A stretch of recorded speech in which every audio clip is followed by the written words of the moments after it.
All right, welcome back, everyone. Excited to have Tony back, just coming back now from India. So he is refreshed to have this deep and high level conversation about AI budgeting and strategy. So we're hearing this pretty often. How do I start with AI in my business? How do I start for myself or for my department?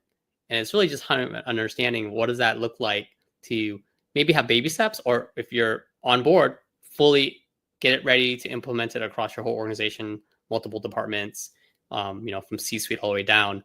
But understanding what that strategy looks like, but then also understanding what's involved from a budgeting standpoint. I think right now a lot of businesses in Q4 are trying to figure out, how do I budget for this? So I'm excited to have to continue this conversation live here to share with everyone here with Tony, who's one of our strategic partners here from Focus Technology. So Tony, please tell us a little bit about yourself. Thanks, Kham, for having me on this podcast. So I'm Tony, and I'm VP of AI and Data Practice at Focus Technology. Our primary market is like SME clients, and 23 years of IT industry experience, and one of my, and I'm coming from one of the big four companies, doing AI there for almost like 4.5 years. So yeah, And what was one of those large companies you came from? EY.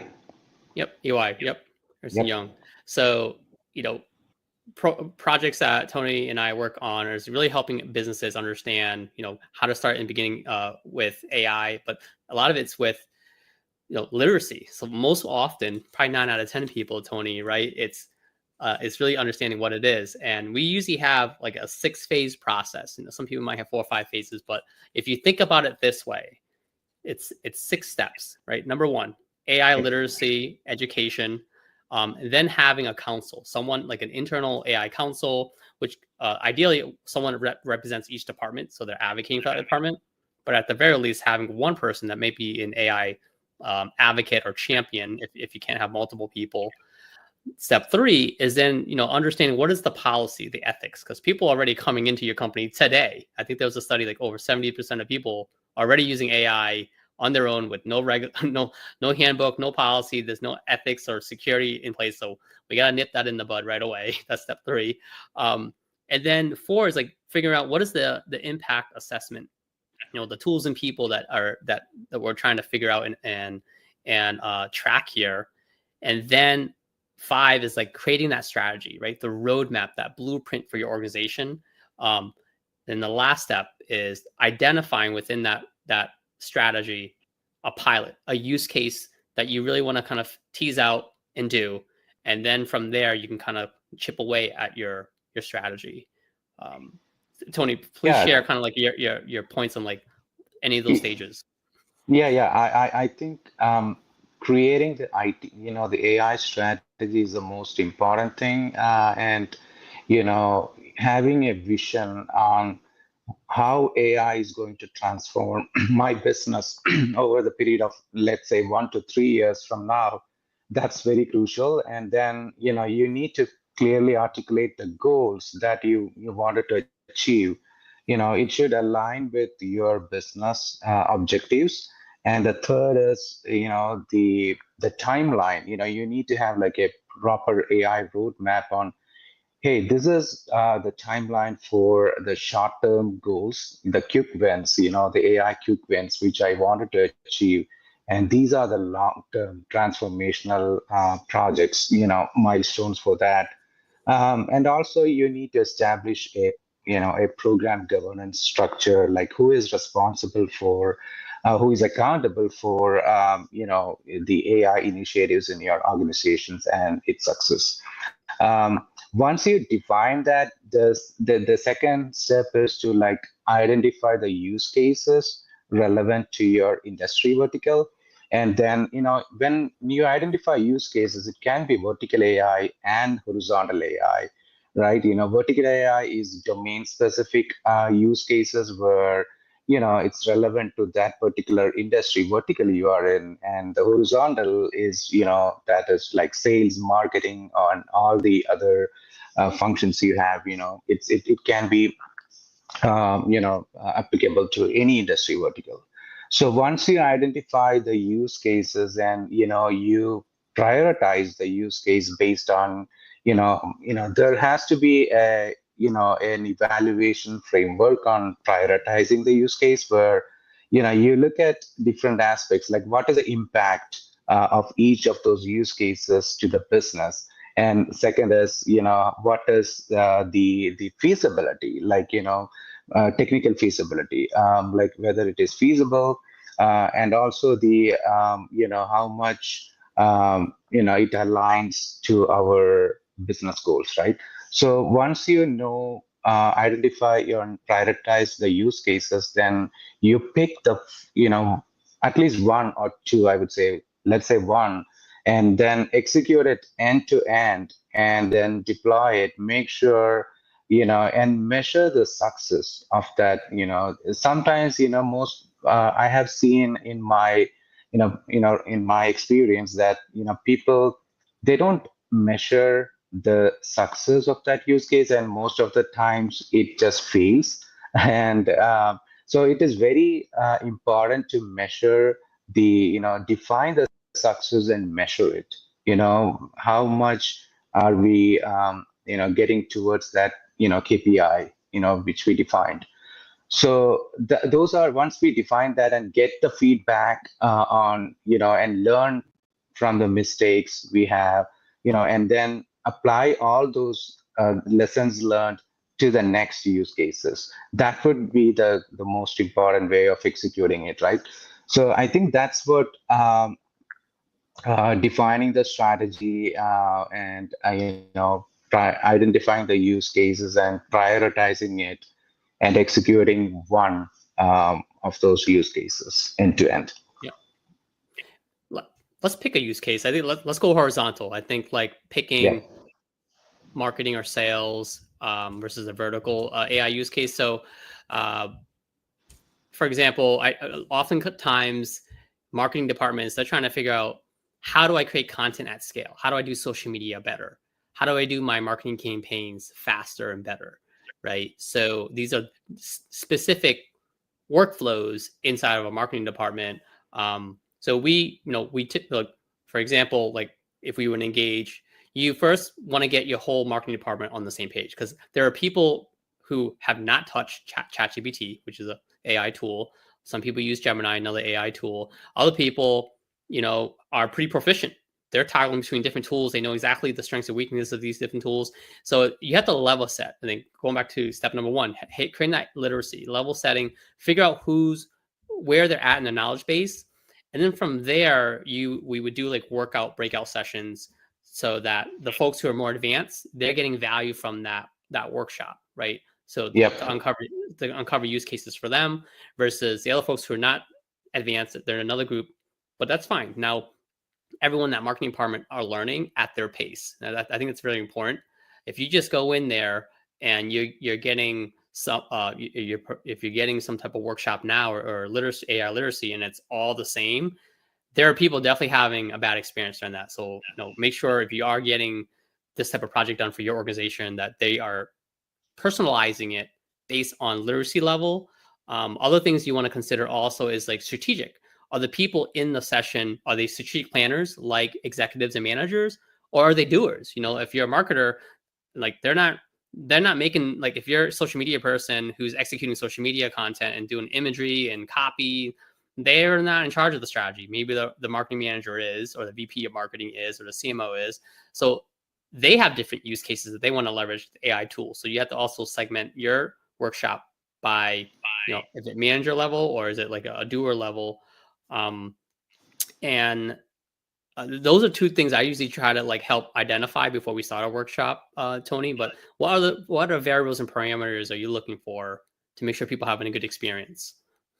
Yeah, so I completely agree with you. Usually I look for the first, for any AI initiative to be successful, we need the executive buy-in, right? So, going with a workshop initially, that, educating them on these are the capabilities of AI, and this is what AI can do to your line of, work, which can transform your business. That's That's the key. And then, as you mentioned, we go to different departments, go through their pain points, the daily pain points in they experience in their day-to-day work, and try to get the use cases from there. And that's the deep dive sessions which we do as part of, like, going to, like a department, if there are different departments in that company, we go to each department, making sure we have the right representation. When we go to the department, we have to make sure we have the right representation. It could be, from the leader of that department to the people actually using that, particular technology or process, who are involved in that process. We need to have feedback from, or representation from, each of those, the ranks or people.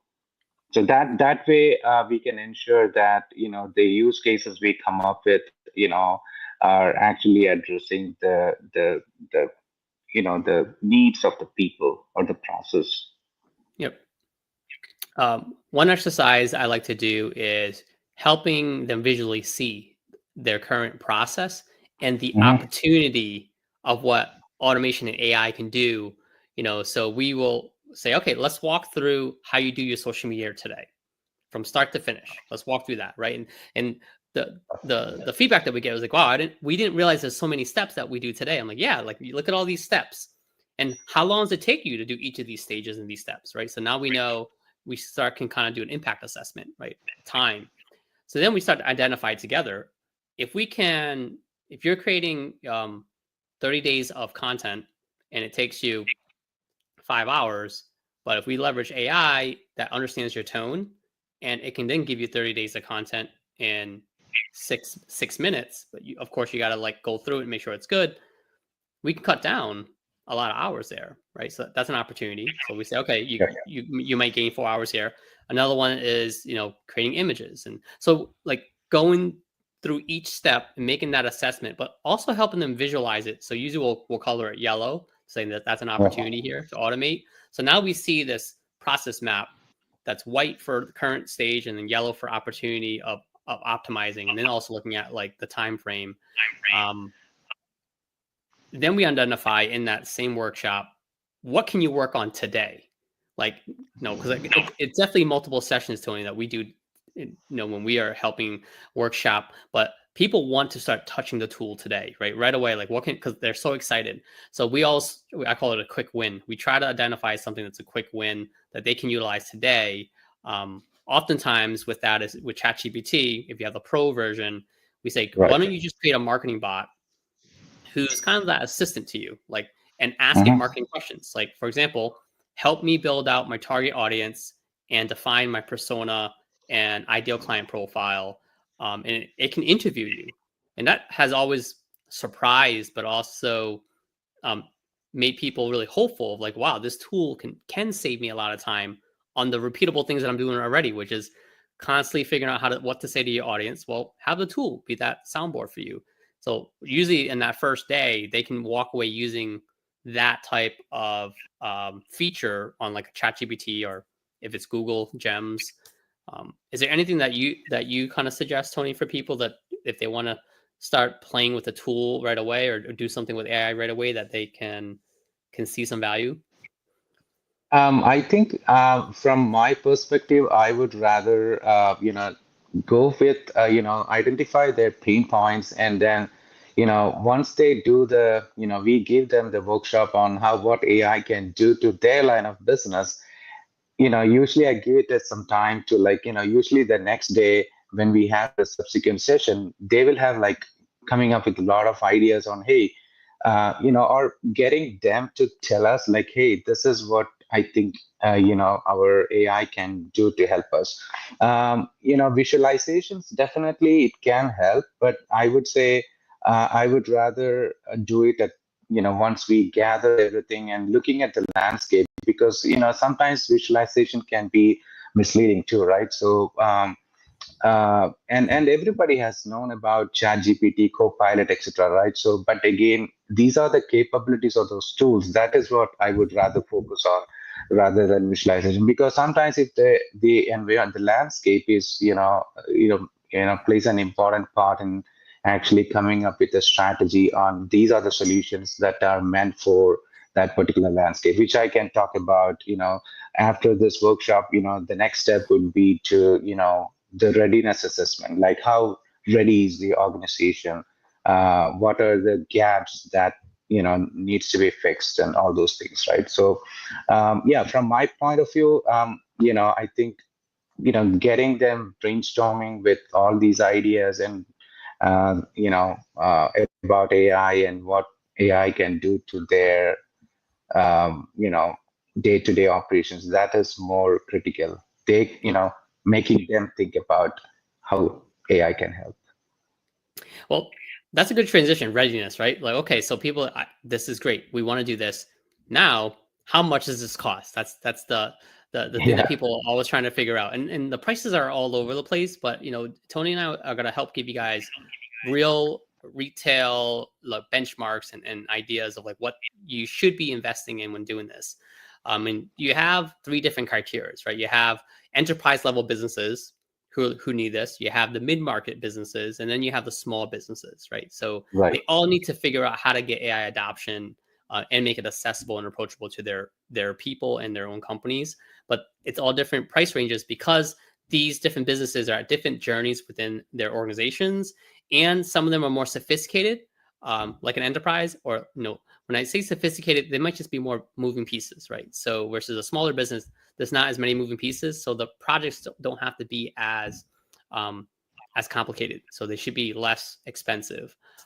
But if you were to think about to hire a consultant who's working with enterprise companies, those like the you mentioned the four major consulting brands out there, you could think about hourly rates between 300 to 850 an hour.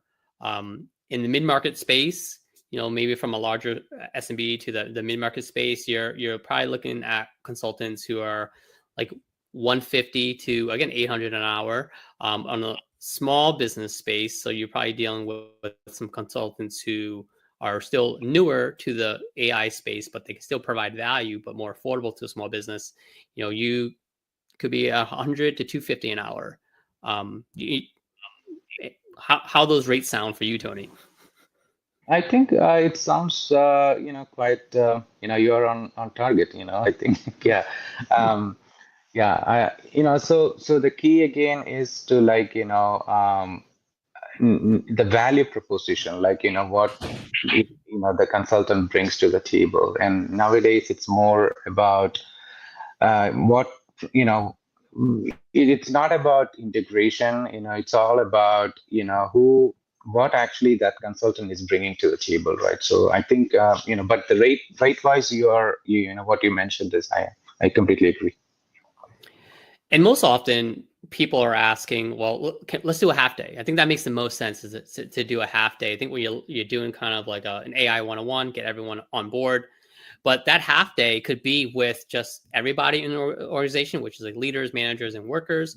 Other ones, we have conversations with just the leadership, executive team, right? So Hmm. that is going to be a more strategic, um, you know, AI 101 literacy, and it's also going to cost a little bit more because you're dealing with leadership. So if you think about half day, again, working with some of these larger firms, you might be between starting at 50, at least starting at 50. But I'm seeing most firms, if it's on the executive level, at 100K minimum and up for a half day workshop. Um, if you're in the mid-market range where maybe it's a virtual half day, right? Because people, I know businesses are spread out across the different states. It's also easier to, I think, get people to log in. You could see pricing between 10 to 20,000. And if it's in person, because now you're flying in these experts, right, to kind of host this half day, I wouldn't be surprised to see that go up another 10 to 10,000. So maybe like 15 to 30,000 for in-person half day sessions. For a smaller business, again, half day for virtual could be between 2,000 to 5,000, and in person again also could be like 2,000 to 10,000. So some price regions there to consider when you're doing the half day. Um, any feedback or input there, Tony?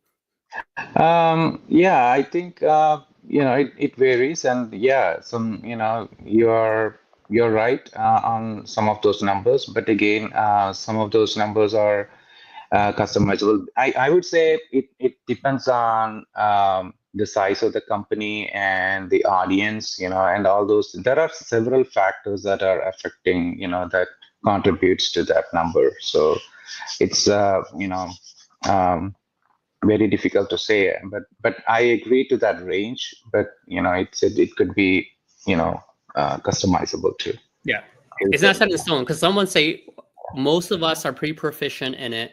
We still want to do a half day, so yeah. So if it's more advanced or intermediate level for a mid market, it could be starting at 30,000. So to your point, I agree, Tony. I think it's a case by case basis, but hopefully this will help guide you as you're budgeting for next year. Now, what we're also seeing, I think people are looking to pilot this first in maybe a department, right? And that's Yeah. pretty common too. Either so it's like my marketing manager or our VP wants to do this, so we just want to work with our sales department or our marketing department or our operations department or just our leadership team. So, again, if you're working with a larger firm, that range again could easily start at 100,000 or 50,000. Yeah. Mid And also market. on the Oh, go ahead. Yeah, and also the scope of what you're offering, right? Sometimes I have seen different models, where you do the executive education and also do the readiness assessment, as part of it, and then you are looking at the numbers which you are mentioning there. If you're just focusing on, and sometimes people just want the executive education only, and that way the rates are much lower. That's what I have seen so far. But if you combine executive education and readiness assessment, and or part of readiness assessment, and identifying the use cases and all those things, so it based on the scope of that exercise. It's I have seen numbers varying. You know. Yeah, easily if you're doing literacy, then like a feasibility, right, readiness, plus then comes out of Right. that is like here's some use cases for a larger firm, like minimum easy, Yeah. Yep. 200K, 500K up. Um, the mid market, which is a space that we often engage with, for to do all three of those like that, yeah, could be at minimum 80,000 and up, 100,000 and up, depending on the scope that is asked by the client. But if you were just to do again just a intro to AI for a specific department, so it's more customized and really hyper focused, I think, which gives the best value for a mid market. You're probably from a virtual standpoint, 12 to 20,000. If it's in person, it's like 18 to 25,000 as a range. And then for a smaller business, it could be 5 to 10 is the range. Now, if we go to feasibility or readiness, is what you're calling it as well, Tony. Some people say, "Hey, we are just we're ready, we're serious, we're ready to kind of go in here. We just want to have an audit, gut check us. What do we need to do? Fill the gaps. How do we start moving forward?"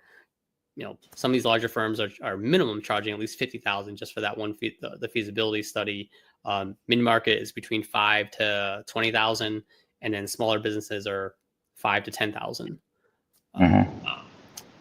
But what comes out of that study, right, Tony, is now like, Yep. okay, now we're executing. What are the resources that we need to get this going? What's the investment in the tech stack? Who are the people? What's the time frame to kind of build this all out? So see the whole thing. So now seeing the vision and the planning get started, that comes out of that feasibility study, right? So, or the strategy that you're doing. Yep. So doing a project now for, again, larger enterprises, starting easy, you see those starting at 500K and up easily, millions of dollars. And for a mid market, it again could be between 50,000 and up, depending on the complexity of what needs to get done. And then for a smaller business, at least starting at 10,000. Like, this is the cost to execute. So as you see, this starts to add up as you're looking at all the different stages of doing this. But it's necessary, I think, to pick the budget and the stage that your business is at right now, but at least plan ahead for like everything that needs to get done, from learning to focus on customizing to preparing to then executing. Yep. Yep. We have about 5 more minutes here, Tony. And I mean, I think if people are really trying to figure out, okay, it's December and we're getting to the end of the year, and I'm still trying to figure out what I need to get done. What's the best place for them to start? Where can they find, resources to help them begin?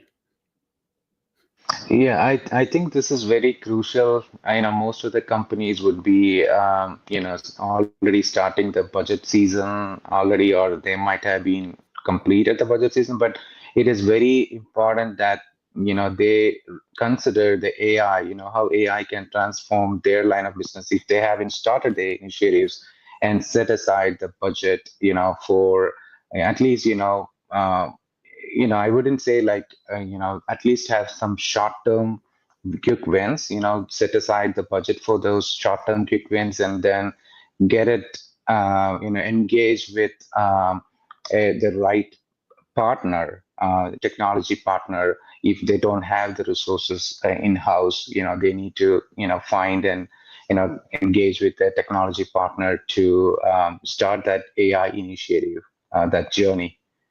It's going to be so exciting, right? So, yeah.